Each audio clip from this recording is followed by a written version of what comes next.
We had another great question come in. Someone wants to know how long their nutrient solution is good for once they mix it with water. Simple question, really important answer. Here it is straight. A properly mixed solution is typically good for about 5 to 7 days. That's the general window most growers can work with, but that number can shrink fast depending on a few things, and it can stretch a little if you're doing things right. Let me explain why. The moment you mix nutrients into water, things start changing. You've got pH shifting over time. Beneficial bacteria, if you've got any in your mix, are consuming oxygen and reproducing. Algae can start forming if light gets into the reservoir. And organic components, things like humus, kelp, fish-based inputs, those break down faster than synthetics. So the type of nutrients you're using matters a lot.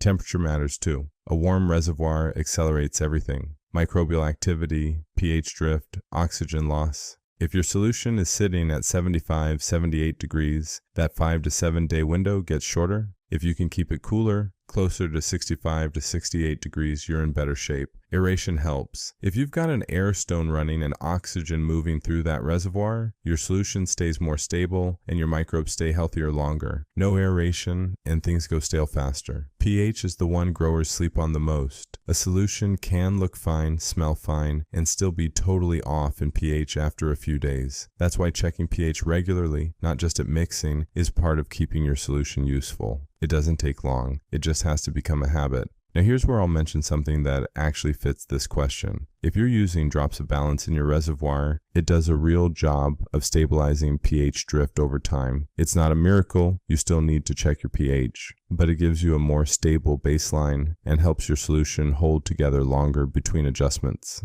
That's the honest use case for it. And if you're running a living reservoir with beneficial microbes, which a lot of growers are moving toward, bam, badass microbes is something worth knowing about. A healthy microbial population in your reservoir actually helps break down organic matter more efficiently, which can reduce the stale, funky smell some growers get after a few days. Again, not magic, just biology working in your favor. Back to the core answer though. 5 to 7 days is your practical window. After that, the risk of pH instability, pathogen buildup, and nutrient lockout goes up. Most growers doing weekly reservoir changes are in good shape. If you're going longer than that without checking anything, you're gambling a little. One last thing, trust your senses too. If it smells off, like something died in it, that's not a good sign. Fresh solution should smell earthy or neutral, depending on what's in it. A bad smell is a signal. Don't ignore it. Mix fresh when you can. Check pH regularly. Keep your reservoir cool and aerated. That's how you get the most out of every mix.